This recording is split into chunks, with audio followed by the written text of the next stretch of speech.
Hi రాజు గారు. Hello అండి. So ఈ రోజు ఏం వెరైటీ రెసిపీతో మెయిల్ చేశారో చూద్దామా? ఓకేనండి. ఓకే, సో శ్రీవల్లి గారు మెయిల్ చేశారు రాజు గారు కర్నూలు నుంచి. ఓకే. కరివేపాకు రైస్ చేసుకుంటాం కదా. అవునండి. సో దాంట్లో ఏదన్నా ఎక్స్ట్రా ఫ్లేవర్ యాడ్ చేసి చేసుకోవచ్చా అని అడుగుతున్నారు. కరివేపాకులో అంటే మనం ఎక్స్ట్రా ఫ్లేవర్ యాడ్ చేయకుండా ఉంటేనే బెటర్, ఎందుకంటే కరివేపాకు అనేది ఫ్లేవర్ మనకు బాగా తెలుస్తూ ఉంటుంది కదా. సో ఏదైనా కాంబినేషన్ లో చేసుకోవచ్చా? కాజుతో చేసుకోవచ్చు. కొంచెం కాజు ఎక్కువ యాడ్ చేసి అంటే కొంచెం నానబెట్టేసుకుంటే కొంచెం సాఫ్ట్ గా ఉంటుంది రైస్ తో పాటు కూడా. Okay okay. సో అది తర్వాత కరివేపాకు ఏంటంటే కొంచెం పేస్ట్ లా చేసి యాడ్ చేసుకుందాం, అంటే దాంట్లో కొంచెం రైస్ లో మిక్స్ అయిపోయేలా. ఓకే. సో కాజు కరివేపాకు రైస్. ఓకే రాజు గారు.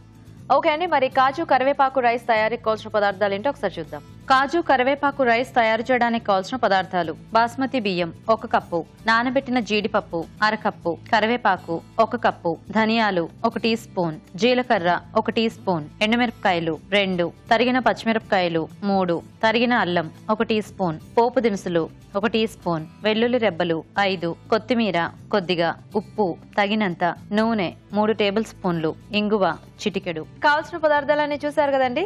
సో స్టార్ట్ చేద్దామా రాజు గారు? ఓకేనండి.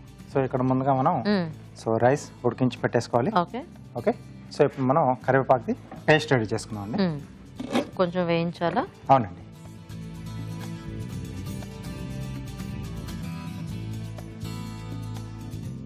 కొద్దిగా నూనె వేసుకుని సో ఈ పేస్ట్ రెడీ చేసేసుకుంటే మనకి పెద్ద ప్రాసెస్ ఏమి ఉండదేమో కదా. ఏముండదు.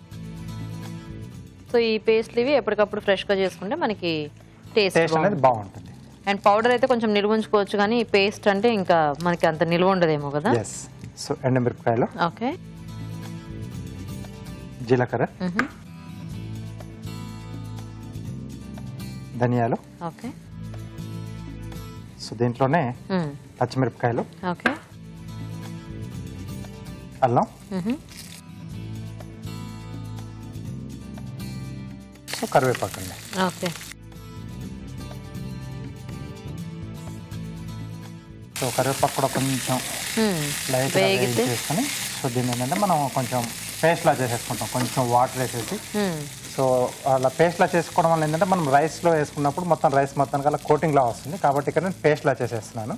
కావాలంటే పేస్ట్ లాగా, లేదంటే పౌడర్ లా అయినా కూడా మనము చేసేసుకుని కలిపేసుకోవచ్చు అన్నమాట. ఓకే. సో దీన్ని మిక్సీ జార్లోకి తీసేసుకుని కొద్దిగా వాటర్ యాడ్ చేసేసి పేస్ట్ రెడీ చేసుకోండి.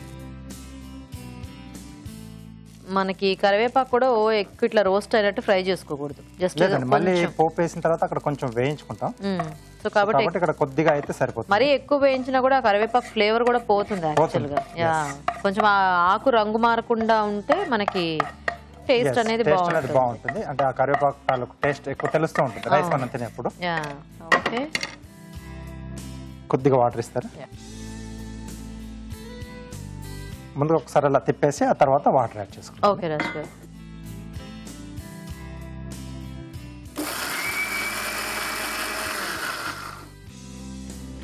సో ఇది ఎలాగో మనకి ఫైన్ పేస్ట్ అవ్వదు కాబట్టి కొంచెం అలా కచ్చపచ్చగా అట్లాగే చేసేసుకోవాలేమో కదా. అంటే మనకు ఎంతవరకు వస్తే అంతవరకు మనకు కొంచెం పేస్ట్ లా. ఓకే. కొద్దిగా వాటర్ చూసి యాడ్ చేసుకుంటే మనకు పేస్ట్ వచ్చేస్తుంది. ఓకే. సో రాజు గారు, మీరు పేస్ట్ రెడీ చేసేస్తుంటారా? మేము చిట్కా చూస్తాము. ఓకేనండి. ఓకే అండి, ఇప్పుడు మనం ఒక చిట్కా చూద్దాం. మీకోసం ఒక బ్యూటీ టిప్. మీ ముఖంపై ఎటువంటి మచ్చలు లేకుండా ముఖం కాంతివంతంగా మెరుస్తూ ఉండాలి అంటే బొప్పాయి గుజ్జు తీసుకుని అప్పుడప్పుడు ముఖానికి రాసుకుంటూ ఉండాలి. ఇలా చేయడం వల్ల ముఖంపై ఎటువంటి మచ్చలు లేకుండా ఫేస్ మృదువుగా అవుతుంది. ఓకే. So paste ready. చిట్కా కూడా చూసేసారు కదా, ఇప్పుడు నెక్స్ట్ ప్రాసెస్ చూసేద్దాం. సో ఇప్పుడు పోపు పెట్టేసుకోవాలి. ఓకే. ఆ కరివేపాకు గ్రైండ్ చేసేసరికి మంచి స్మెల్ వస్తుంది. బేసిక్ గా కొద్దిగా కరివేపాకు పోపులు వేస్తేనే చాలా మంచి స్మెల్ వస్తుంది. సో ఇక్కడ కొంచెం క్వాంటిటీ ఎక్కువ. సో కొద్దిగా ఆయిల్ అండి. ఓకే.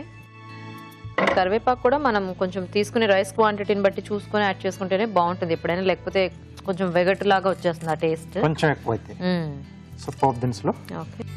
కరివేపాకు ఏంటంటే కొంచెం ఎక్కువైనా కొద్దిగా టేస్ట్ అంతా మారిపోతుంది. కొంచెం దీంట్లో ఏంటంటే మనం ఇక్కడ కాజు నానబెట్టి వేస్తున్నాం, సో కొంచెం క్రంచీగా ఉంటే బాగుంటుంది అనుకున్న వాళ్ళు సో ముందుగా కొంచెం వేయించేసుకుని కాజు సో రైస్ తో పాటుగా యాడ్ చేసుకున్నా అలా కూడా బాగుంటుంది. సో అయితే ఇక్కడ నానబెట్టిన పప్పు కాకుండా ఇట్లా పోపులో అయినా వేసి ఫ్రై చేసుకోవచ్చు అండి. ఓకే. ఓకే. సో ఇది కొంచెం కలర్ చేంజ్ అయ్యేప్పుడు వెల్లుల్లి రెబ్బలు, ఓకే, సో కొద్దిగా ఇంగువ వేస్తున్నాం. సో ఇంగువ వాళ్ళ చాయిస్ అండి. సో ఇంగువ పోపు ఇష్టం ఉంటే వేసుకోవచ్చు, లేకపోతే మామూలుగా పప్పులతో సరిపెట్టేయచ్చు. దీని తర్వాత సో దీంట్లో నానబెట్టుకున్న జీడిపప్పు,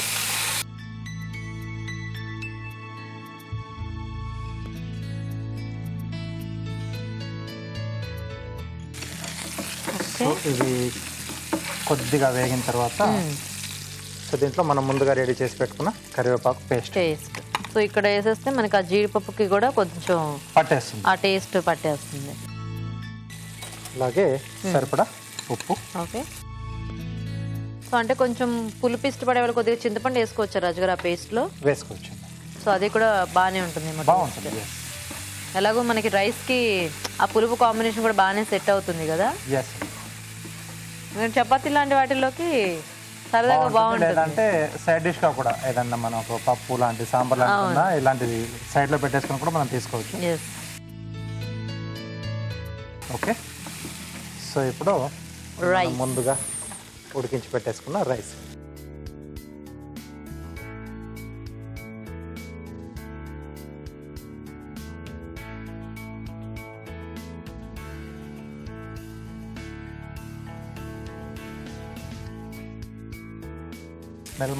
చాలా బాగా వస్తుంది. అది వేగిన కొద్దీ కలుపుతున్న కొద్దీ మంచి.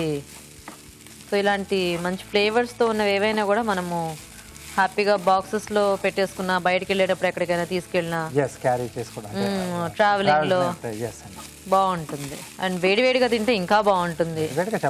యా, అసలు ఈ స్మెల్కే చాలా టెంప్టింగ్గా ఉంది. అప్పుడే ఆకలి స్టార్ట్ అయిపోతుంది నాకైతే. చాలా మంచి స్మెల్ వస్తుంది కదా. సో యాక్చువల్గా చాలా ఫాస్ట్గా కూడా అయిపోతుంది కాబట్టి మనకి ఎప్పుడైనా కూరలు అవి చేసుకుని ఓపిక లేకపోతే హ్యాపీగా కరివేపాకు రెగ్యులర్గా ఇంట్లో ఉంటుంది కాబట్టి హ్యాపీగా ఇది చేసేసుకోవచ్చు. చాలా ఫాస్ట్గా అయిపోతుంది, టేస్టీగా కూడా ఉంటుంది, and of course healthy. Once try చేశారంటే వాళ్ళకి తెలుసు, వదలరు అసలు.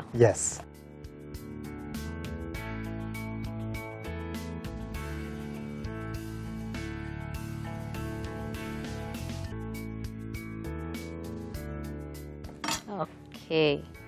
సో కొద్దిగా కొత్తిమీర. ఓకే అండి. సో కాజు కరివేపాకు రైస్ రెడీ.